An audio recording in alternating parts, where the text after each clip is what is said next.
Welcome, ladies and gentlemen, to a special edition of the Drive Channel. I'm MICHELE RAHAL. From the moment Daimler-Benz invented the automobile in the late 1800s, the car has become as much an art form as any other medium an artist chooses in which to express themselves. We're all fortunate that individuals have over the years recognized early on and knew these beautiful rolling masterpieces had to be preserved. In 1950, one of those groups was the Pebble Beach Concours, and that is the subject of this week's The Drive Channel. The Pebble Beach Concours De Elegance is held every year in order to showcase those automobiles that have taken a special place in our hearts, minds, and our sense of design and technology. Not to mention the beautiful surroundings and the beautiful people. Well, the 2010 Pebble Beach Concours chose the Jaguar marque to showcase this year. But in addition to that fascinating automobile, we'll show you some of our favorites from this year. Actually, they're my favorites, and I'm the one standing here, so I hope you agree. The Jaguar wasn't originally known as the Jaguar, but rather the Swallow Sidecar Company, which produced, oddly enough, motorcycle sidecars. That changed when Sir William Lyons, one of the owners, decided that he wanted to build automobiles. The original Swallow sidecars hardly resemble the Jags that made history. The SS Austin 7 was their first attempt in 1927, and as time went on, and the SS, as they were known at the time, produced automobiles that weren't particularly exciting to look at or drive until the SS90 was born and then the SS100.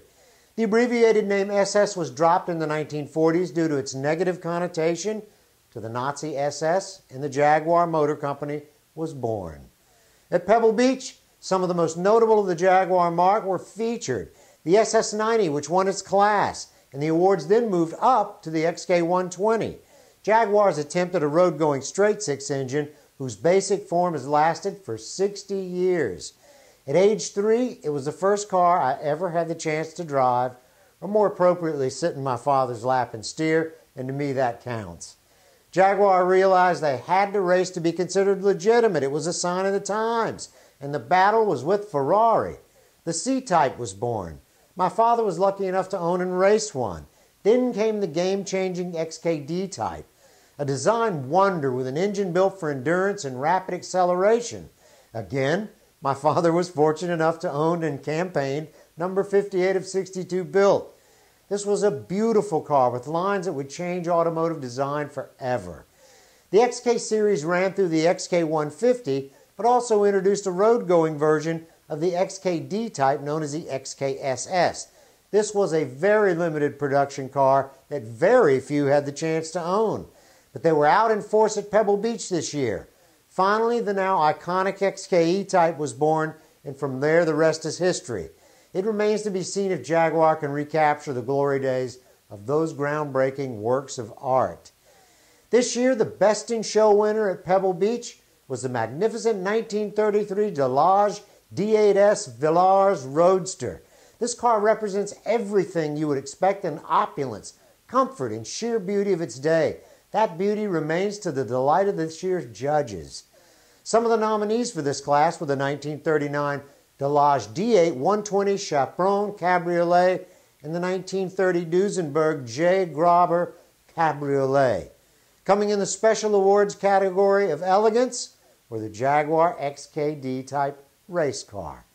In their class, Ferrari took a stance with the 1964 250 LM, another which I've had the pleasure to drive, along with the 1961 Ferrari 250 short wheelbase and the 1962 Ferrari short wheelbase. The Swallow Sidecar, also known as Jaguar, won the SS90 Open Sports, the first real sports car under the SS name. Also class winners were the Ansel Adams Award that went to the 1934 Pierce Arrow 836A Cantrell station wagon. Say that fast 3 times. You can just see someone like Ansel Adams heading up into the mountains, photographic equipment in tow. The Bugatti marque can't be ignored as the 1937 Bugatti Type 57S Atlantic showed.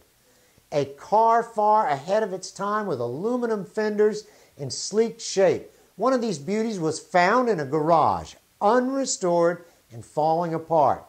It sold as is for $4.4 million. The ever-provocative and sexy Mercedes 500K was present in all of its glory to give everyone the sense of just how far ahead of its time these huge and gorgeous cars actually were.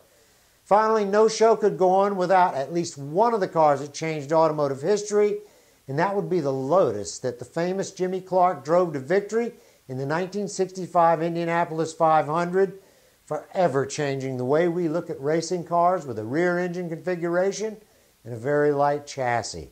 Ladies and gentlemen, thank you for joining me in this special edition of the Drive Channel.